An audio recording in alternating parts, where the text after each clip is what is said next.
Hey guys, today we have Peter Van Geit from Belgium, but currently he's living in India, mostly in Chennai and Himalayas. A very inspiring story. He's the founder of Chennai Trekking Club. He's an ultra runner, he's a hiker, and most importantly, he has been living the corporate life for close to 27 years, Peter. Yeah. 27 years, and I would say he confesses that he started living life only for the past 2-3 years. Correct. So, so let's hear it from Peter. An amazing journey, and I'm sure it's going to help you all. To start with, Peter, you're basically from Belgium, right? Yeah, long time ago I grew up and finished my studies in a small kind of countryside village in Belgium. But as now I feel that India has become my home. I came over in '98 to set up a small software company those days. I never realized that decision would be permanently for life, and it has been an amazing journey actually in terms of exploring the natural beauty of the country, and then in recent years also to kind of completely change my lifestyle from corporate, making a lot of money, to really a journey of searching more for inner peace, a very minimalistic existence in the remotest corners of the Himalayas, you can say. We're going to learn a lot from you in context with whatever you said, Okay. Peter. Why did you choose Chennai? You could have chosen any part of the country. So I think Chennai was a bit of a corporate decision. So I think in '98, Chennai was in one of those places with an international airport. Bangalore might have been a more suitable climate for somebody from Belgium, which is a bit of a cold climate. And engineering colleges, we were looking mostly for engineers, which we were not finding in Europe anymore. So we came on a recruitment visit. We went to Delhi, Hyderabad, and Chennai, put some 30 people together in an office. Was supposed to stay here for a 1-year technical guidance assignment and then go back to Belgium, but fate decided otherwise. Fate decided, or you decided to stay back? yeah, I think both combination was there. There was a need. I mean, things were going well. We were expanding the team. So Belgium, the home base, felt good to have a person here to take care. India was a bit of an unknown step to me. I mean, we only knew India from the snake charmers and the holy cows on Discovery Channel those days. Even though, there was a lot of Western influence and changes, especially in the metros, even though the south is a bit more conservative, I guess, than say Delhi or Mumbai. But yeah, I really felt good here. Being a bit of a person who had spent a lot of his childhood days on a small green farm on my parents' place, climbing trees, digging tunnels in the ground, swimming in the lakes, skating on the rivers. Especially the natural diversity. India has a lot of cultural heritage, but I was really attracted by the diversity and the beauty of nature, right? The Western Ghats, the beaches in Goa, the Himalayas. So that really made a huge impact on me. And even though I did my work here Monday to Friday, all the weekends, I was actually initially roaming around on my Enfield Bullet. Used to go almost every Friday from office to Central, pack it up on a train to Kerala, then hike 2 days in the beautiful Western Ghats, Chalakudi Falls, Valparai, Munnar, and then directly straight on Sunday night come back to Coimbatore, pack up the bike, and directly go back to Tidal Park to office. That was funny. Weekend after weekend, I was so kind of obsessed with the beauty and also the wildness and I think the virginity, you can say, of India. The West, Europe is much more developed than in the sense of we have less kind of raw nature left, you can say. It's all paddy fields, cities, concrete roads, highways, a lot of rules and everything. So India was much wilder and much more virgin, and it was amazing to explore kind of the forest and the mountains in this place. It's actually very beautiful to hear that point from you. You said India's raw and it's still unexplored is what you say, right? Yeah. It's a very important point because not many know that India is unexplored. Especially, since you said that weekends, you take your bike off and you go to the Western Ghats and wherever you find nature. In this context, I would like to ask one question to you, Peter. This is what a lot of people struggle right now, especially the younger generation. They are forced to make a lot of money. They are forced to work longer hours. They even sacrifice their weekends or they end up partying during weekends. they They do drink the wrong things basically. whatever. Yeah. But what you said was very refreshing. You took time to spend time in nature during your weekends, right? Yeah. How can people, or what is the importance of that? I want people to know that. How important is it to take weekend breaks, or at least one weekend, every month, to spend time with nature? How did it change your life? Yeah, I think it's very important, right? Especially in like a bit of an Indian context where there's so much of societal pressure and expectations on the youngsters, at least in the schooling in Belgium. We still have a good amount of sports. We go swimming, we go on trips and all that stuff, but here there's so much of pressure, tuition, school, 100% focus. There's a lot of competition, of course, and it's all about survival also. But I feel it's very important. I mean, we were also very dedicated in terms of doing a lot of work, sometimes late hours, Monday to Friday, behind the computer screen. But then the feeling you get, right, taking a 2-day break, going in the weekend to like pristine place, or you would not believe it, but there are so many beautiful places very close to Chennai, just a 2-hour drive, where you have these pristine mountain streams, crystal clear, untouched, unpolluted streams. You take a dip in that, you can feel the natural goodness, you can feel the softness of the water, natural water on your skin and your hair. You can breathe this fresh air, you don't have any kind of a horns blowing, you don't have that toxic pollution and constant interrupts which you have in the city. So it's like a 2-day, you can say, meditative break, which kind of refreshes you both physically and then also mentally, because you get that peacefulness which we lack, I guess, in the city. And scientifically also, as you probably know, spending 2 days doing some physical activity in a pristine natural environment has a lot of positive impacts on you. I was Googling it, increases your white blood cells, your immune system goes up. So it's I think the need of the hour is definitely to do a little bit physical activity in a beautiful natural environment, which has so much of goodness, and which is so important, because the rat race, the focus and the expectations are always increasing, right? The world is becoming more materialistic. You have more Western influence also coming into India. So I think to keep the balance and to keep ourselves sane, we need that regular break. Even the old Greeks used to say a healthy mind in a healthy body. You can develop your mind 100%, but if it's not hosted in a healthy body, it's not gonna It doesn't be hold of any much value. use in the long term. Yeah. You said a beautiful point, right? Yes, it regenerates your body, it regenerates your mind. Most importantly, it regenerates your spirit and soul. You come back refreshed to do your work. Yeah. The balance, the point, what you said, right? You got to balance. People, especially in India, don't understand the point of balance. They either tend to overwork, they get burnt out. Yeah. At times they even feel guilty to take time off to nourish themselves. Yeah. So how can they balance it? What are your, because you've been in the corporate world for 30 years and you've seen, both sides of it.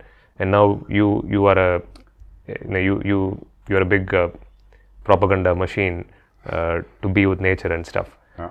What would give us some tips for the people? I would say start very small. You don't, if you want to go on a trek immediately. Okay, the climate is a bit challenging. You don't want to start running marathons immediately. But start with very small steps.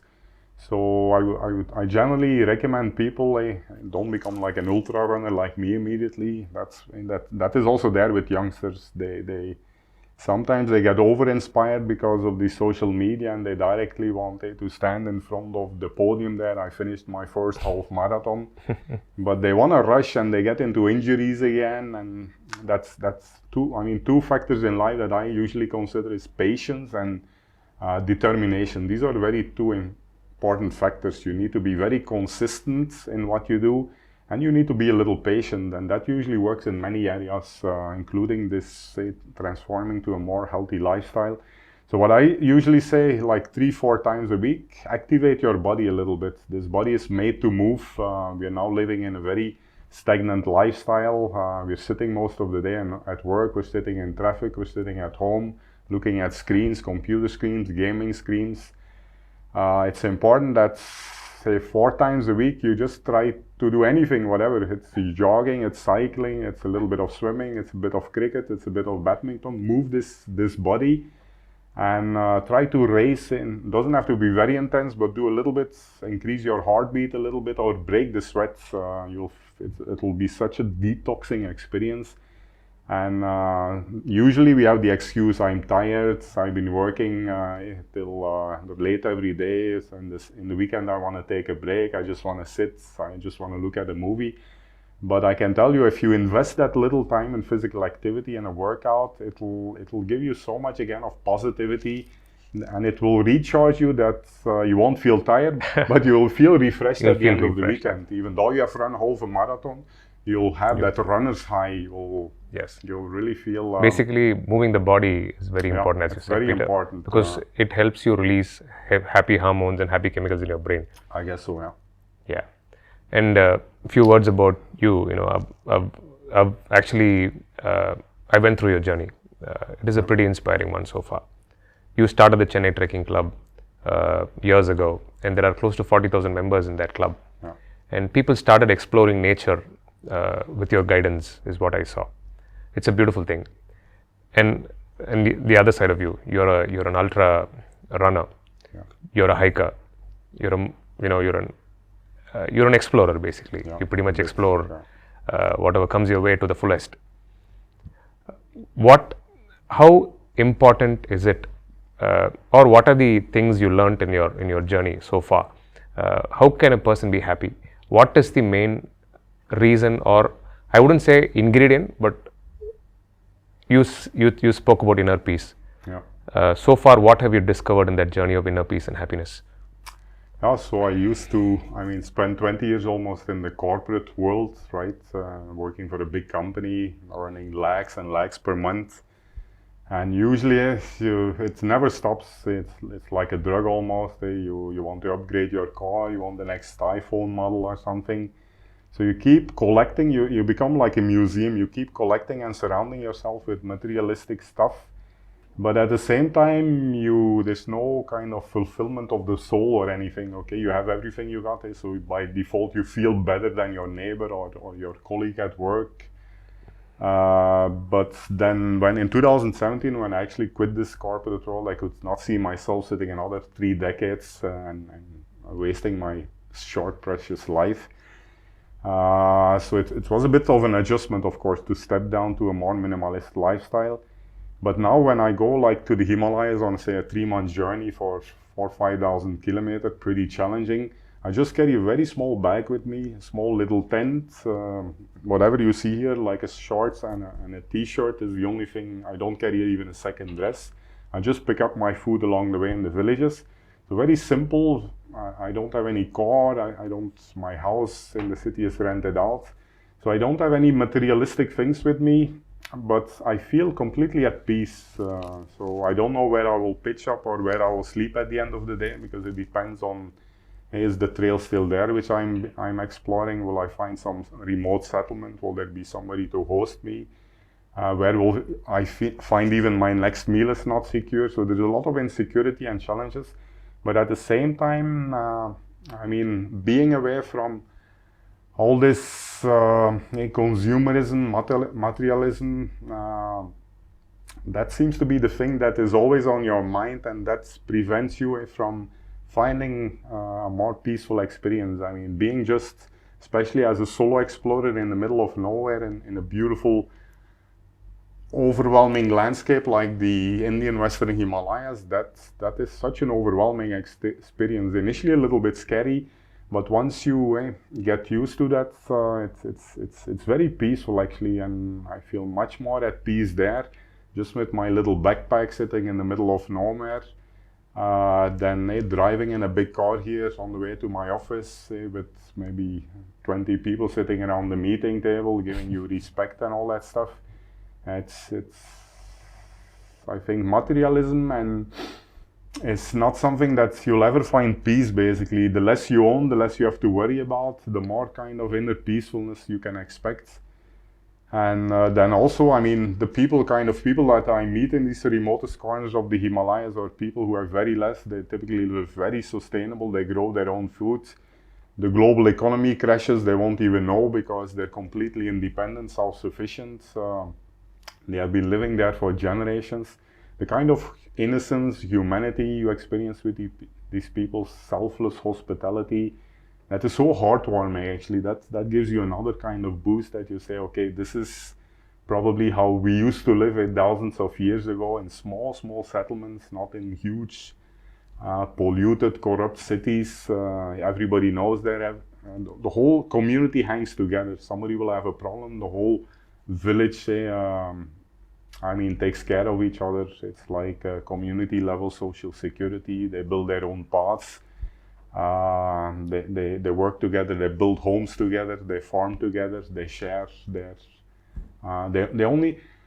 They do farming, but they will never say grow more food than for their own needs. They will not take that next step. Okay, let's expand here, let's scale up, and let's start now selling outside and make more money. No, they're just happily living only with the food they need for themselves to sustain themselves. They never go to that next step that we have been tempted to make more and more and more and more, and it's never sufficient basically. So we are in search for something. The whole modern economy is about, it's never enough basically. It has to be that curve. It has to be a logarithmic curve with no ending. So you cannot find peace with a logarithmic curve that No, you spoke many points which are very important for the current generation, pretty much for everybody is what I would say. One thing what you said, materialism can never make you happy, number one. And number two, you said as you started spending more time in the Himalayas and remote areas, you spent a lot of time away from the cities, you felt people were more genuine and they were more innocent and they were more happier people, that's what you said. It's a pretty important thing which people have to learn, because most of them watching this could be in the cities. So how can they balance it? So can I take it this way? They have to come to the understanding that materialism is not going to make them happy, and it is a never-ending black hole.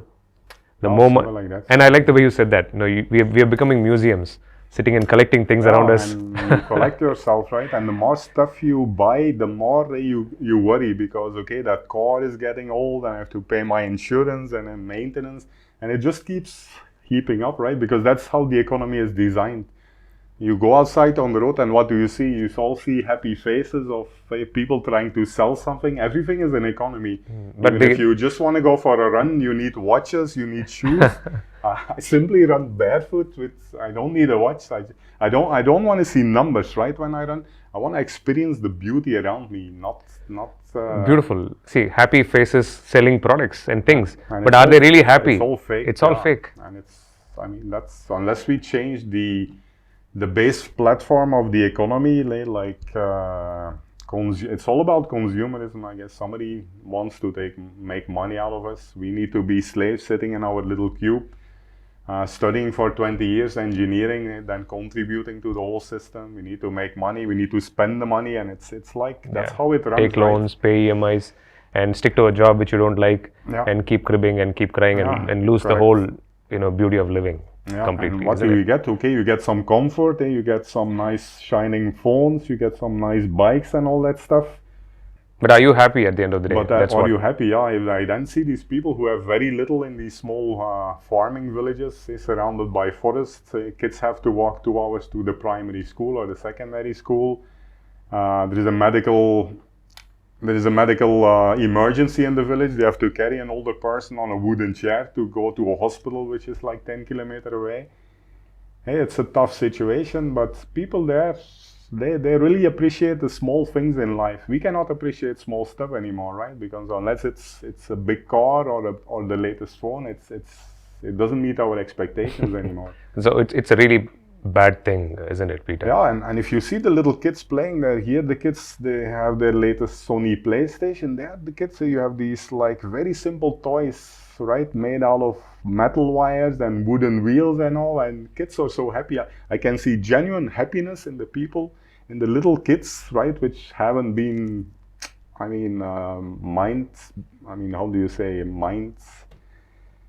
mind twisted yet, but Yeah, whatever yeah. societal expectations. The kids are innocent, but they are so happy just playing with stones and rocks and stuff.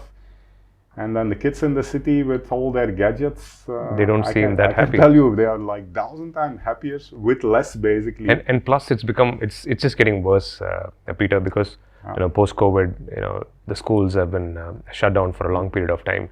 Kids are spending a lot of time indoors inside their houses, which is very unhealthy. Yeah. And basically, if these things don't go corrected, or if these things go unspoken about, we are going to create a generation of unhealthy, and not just physically unhealthy, mentally unhealthy people. Patience becoming less, right? Patience is becoming less. Very important. And another point, what you said, I really liked that.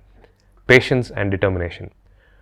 When it comes to anything, you want to become healthy, it doesn't happen in 1 month. You want to look a certain way, it doesn't happen. As you said, suddenly people see something on social media, they get carried away, and they want to go to the podium. Yeah. They want to finish the marathon instantly. They want to get a shredded body immediately. They want mental peace or happiness instantly. But they don't want to commit to some routine or some kind of. Yeah, they don't want to commit to it. It has to happen instantly. That's what we're saying. There is no patience anymore. It has to happen instantly. Yeah, I want to have my pasta now. I don't even want to go out for food, or I don't have the patience to prepare some healthy food in the kitchen. No, I'm ordering Swiggy. I'm getting an Ola. So our expectations are a little bit out of sync with reality, I would say, because the more easy our life becomes, the more unhappier we are becoming as people, as a generation as well. Yeah, and the more comfort, actually, the more unhealthy you become, indeed.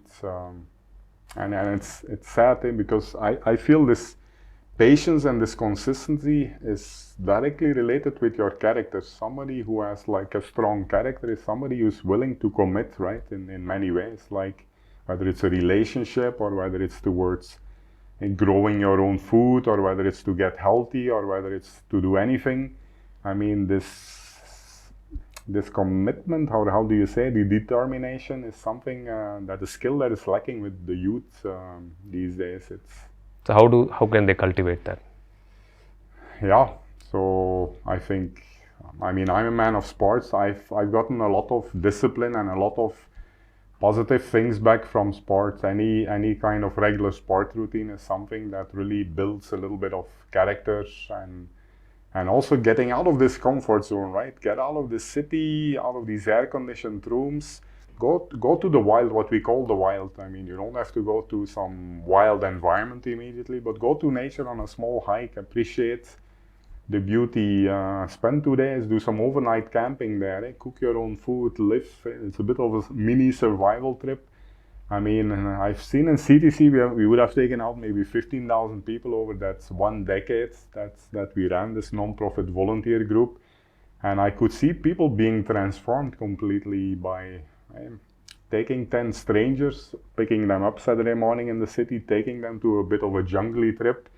They immediately, you can see the bonding also, the people help each other. You take away all these city things, you put them in a plain environment with no support, no comfort, and the best in people gets taken out. We saw the same in the Chennai floods when we were doing some relief work in Kottuppuram.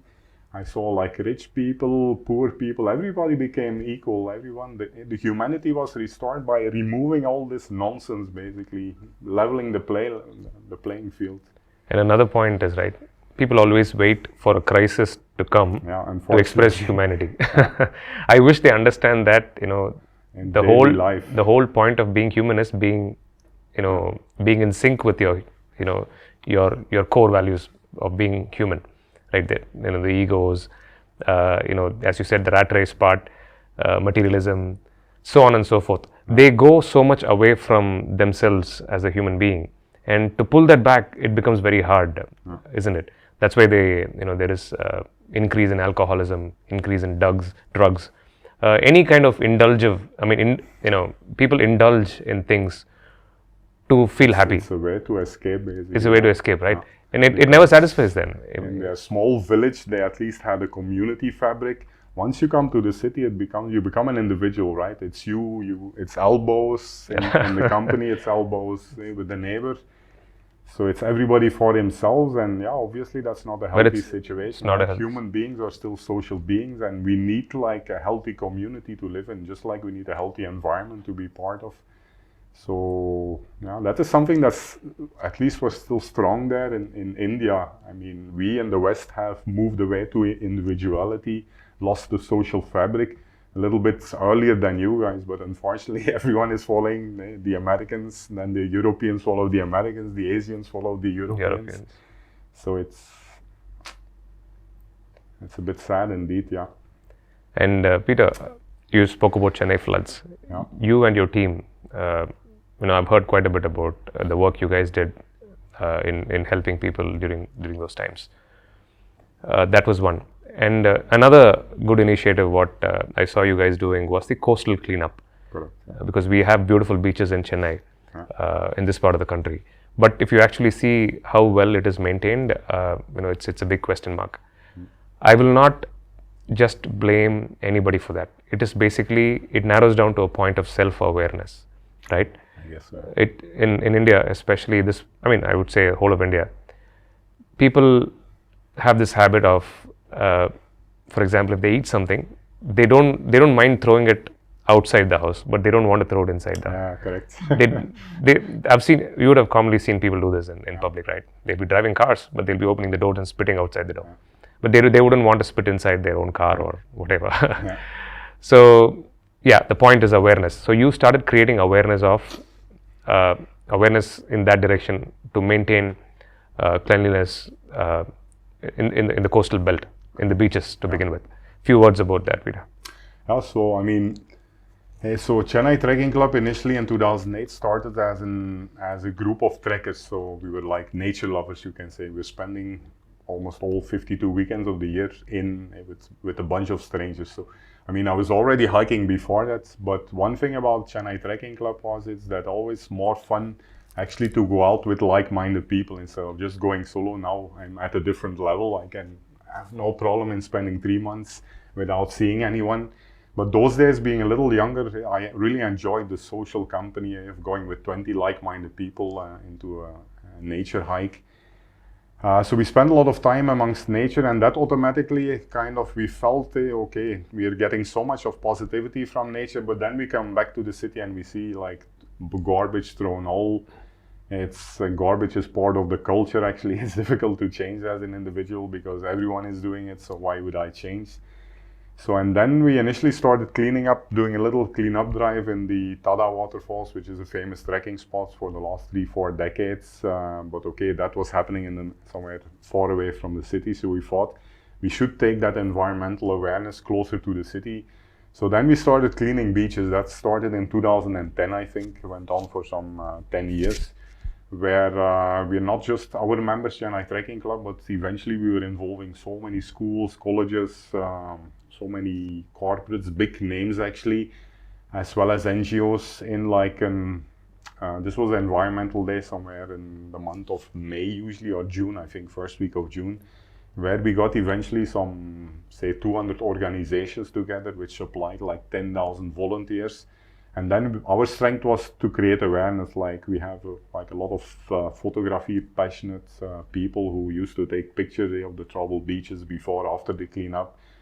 And we used to clean from Marina all the way to Injamaka, which is almost 20 kilometers. Within just 2 hours, we were able to collect some 50 tons of garbage. Imagine 50 tons. 50 tons of garbage. Yeah, in just 2 hours. 2 hours. Yeah, because just on the Marina Beach, you mean? 20 kilometers, all the way to Injamaka actually. So that was huge statistics and huge eye opener that there was so much of garbage, and that is usually only like plastic bottles and polythene, everything that floats, which is just the tip of the iceberg. That only gives you an idea what would be down there in the sea actually, that never washes up off the shores.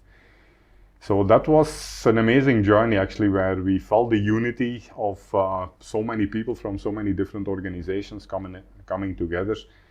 And starting from 2010, when the situation was much worse, we could see actually that over the years that there was something kind of happening, that a little bit of change in the mindset was there of seeing some turtle with a piece of plastic around it, or a bird that had died, and you could see all the plastic in its stomach. So we were able to really take some sharp photographs there, visual evidence that something was wrong indeed. I mean, Chennai having it, this name of the second longest beach in the world, they say, but it was definitely not something to be proud of. So since then, I think we have come a long way actually in keeping our beaches. Also the Adia River then, which was like completely messed up during the Chennai floods. It was like everything was transferred actually in plastic. So after the Chennai floods, the rescue, relief and rehabilitation work we did, we spent like hundreds of cleanups, especially in Theosophical Society, where the Adyar gets into the sea.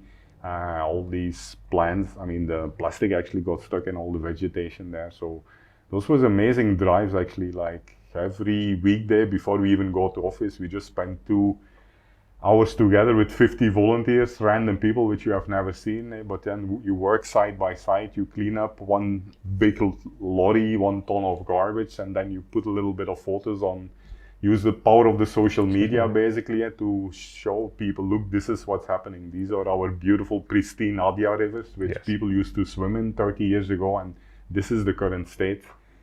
So that's a good point. So I mean, people should take inspiration from those kind of initiatives and try to preserve.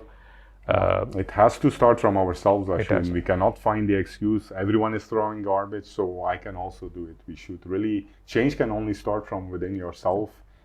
And we should not wait for the government or the police to do enforcement. I think we need to look inside ourselves and do as an individual, self-awareness. If everyone does that first step, a little bit of segregation at home, a little composting, recycling. If everyone does their little bits, it can change society. I think these kind of things should be taught in school, is what I feel. These are more important than your physics, chemistry and stuff. Yeah, exactly. Because engineering again goes towards, we know where it goes eventually. It's also important, of course, you need your basic needs covered, but a little bit of, that lifestyle, that health and that basic civic sense, environmental respect, that these are core values which indeed should be in the school. Unfortunately, priorities are not ready even at the start there at the education system. That insecurity part, I would like to talk about that here. You said, right, like I don't know where I'm going to go tomorrow. I don't have anything planned. You don't know when you're going to get the next meal. You might have underplanned it. People want security at every stage in their lives, right? Especially, I mean, it's a common thing for people to feel secure, to have a secure job, to know where they're heading in their life. There is always that fear of the unknown. It's a very important thing. So if you break that barrier and get comfortable with being a part of the unknown or getting to face the unknown, life opens up so many beautiful experiences. Definitely. But very, very less number of people have the guts to do that, because the fear of the unknown keeps them, in their comfort zone. Indoctrinated, I think. So what is your take on that? So you broke the unknown and you live your life like that pretty much every day.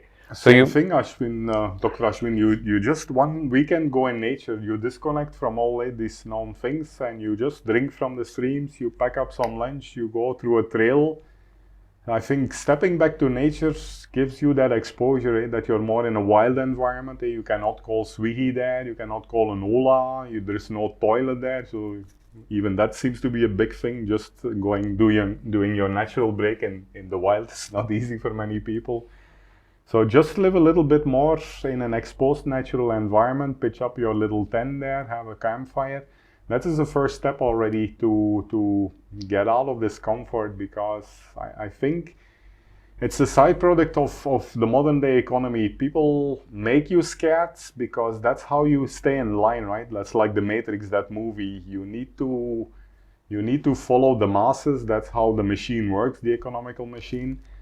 So they don't want you to be an activist or somebody who breaks the rules. You need to be feared and you need to stay in your cubicle, in your chair, behind your computer screen, right? I think 10 years later they will put some wires in your brain.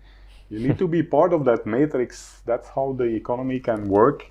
And that's how probably the shareholders and everyone can make money. But indeed, I mean, you need to break the fear, and the best way to break the fear is to step out into our original natural environment, and step by step you will become more confident. So you need to activate yourself, and doing that in a natural environment, that's a very powerful combination, which for 10 years in Chennai Trekking Club we did. We took people out of their comfort zone, pushed them into whatever sports, biking, running, swimming, cycling, in that pristine environment, and you can see people get transformed. They are not those scary little consumers anymore who are scared to step out of their comfort zone. You put it out very beautifully. I wish somebody takes inspiration out of this, and I'm sure pretty much whatever we've spoken so far, it would have opened up something in people who've been listening or watching small this. Steps are enough. Small steps enough, but do it determined. Don't give up. Don't be impatient. Please don't get into injuries. Do it small one step at a time. Yeah, one step at a time. I feel the major factor than deciding to do these things. I mean, I'm sure a lot of people are patient in this part of the country. The problem comes with the societal pressure for them, to break their stereotypical barriers and to step out. The fear to disappoint their family, the fear to disappoint or to look, people judge pretty fastly here, and the fear of being judged is also another factor which is why people stay in their comfort zones. But I think eventually, if they have to break free, if they have to feel happier, if they have to feel fulfilled, they have to break it. There is no other choice. Peter, one point about grounding, it's pretty much, people talk about vitamins and minerals which are necessary for your body, vitamin C, E, so on and so forth. There's this new concept which we already knew existed called vitamin G. Vitamin grounding is what they call. Okay. Grounding, walking barefooted, spending time in nature with direct contact, it's pretty important. Correct. To basically recharge your body, because your body is made up of electrons. It's a chemical circuit, to be precise. I guess so. And when you walk barefooted or when you spend time with nature, you are electrically charged, and this is a proven fact. Okay. And you run without shoes as well. You're a barefoot runner. Yeah. Few words on grounding. Yeah, so again, the problem is again that same thing, right? So what is running in the city? Running is about getting like a 30,000 rupee Garmin watch. It's about a 13,000 rupee Adidas shoe, which will have a high heel, which will be narrow foot. You can see my bunion here, which has actually been caused by using these narrow pointed foot shoes, which squeeze my feet together, right? And the natural running position is all about letting your foot expand, having a zero drop, so that the natural muscles that obviously we have, our anatomy has been evolved as runners. We are all hunter-gatherers. Before we started settling as farmers, we were hunter-gatherers, so we are actually made to run. That's how we survived. Running and you feel, sorry to interrupt, do you feel a lot better now than you were, obviously you have a bunion on your feet, it's because of wearing pointed shoes. Do you physically feel better walking and running barefoot? Yeah, definitely. Having that, nothing beats barefoot. Of course, when I go to the Himalayan terrain, I cannot go barefoot because you have sharp scree and rocks and glaciers and all. Yeah, but the kind of shoes that I use there are white foots, zero drops, very breathable. You don't want these big hiking boots which they advertise, which will completely actually neutralize your natural way of walking. But if you then go to normal trails, like say we used to go a lot to Oroville near Pondicherry, there you have these beautiful sandy trails. You run on that barefoot, and the kind of feeling you get there, you touch the soil, you touch the mud, you can run during the rain, the monsoon. I stay in Palawakam during the lockdown. I was still lucky to be able to run every day on the wet beach sand. The feeling of that is, and the beach actually aligns to the shape of your foot, right? Right. So the feeling of that is like, oh, my foot can breathe. Not like being squeezed in a 13,000 rupee branded shoe there, which everyone wants to sell you, right? Because running is a good thing, but then immediately 10 different companies are ready to sell you all these fancy gadgets, and the Walkmans, and please don't listen to the sound of the waves. Go for run here on the beach. I used to run in the evening, and just the soothing sound of the ocean hitting the beach. You're running, not a single car passes you, so there's no mental disturbance of horning and stuff. There's fresh air blowing over the sea. It's like, oh, pure meditation, just that kind of thing. And even swimming, sometimes when I'm in the mountains all by myself, even this little short and it has to go. The feeling of swimming in your natural skin, your natural thing is like an amazing feeling, because you have that natural water and it touches everywhere without restriction of clothes. It's like it gives you like that natural high almost, because clothing, and main purpose of clothing is to keep us warm, especially in colder climates, but now it's all about fashion, and every season your clothes have to be updated because they have to be you have to keep up with the fashion trend. basically, right? But it's all, we have been skewed so much in the mind. But see, I mean, the fundamental thing, we are pushed so much away from being happy, trying to be happy. Yeah. We are sold so many things, saying that you are going to be happy if you dress up in a certain way. You are going to be happy. They want us to believe that. And it's such a wrong belief, right? And it's a very powerful conversation what we had today so far, Peter. Yeah. I think I wish people really understand,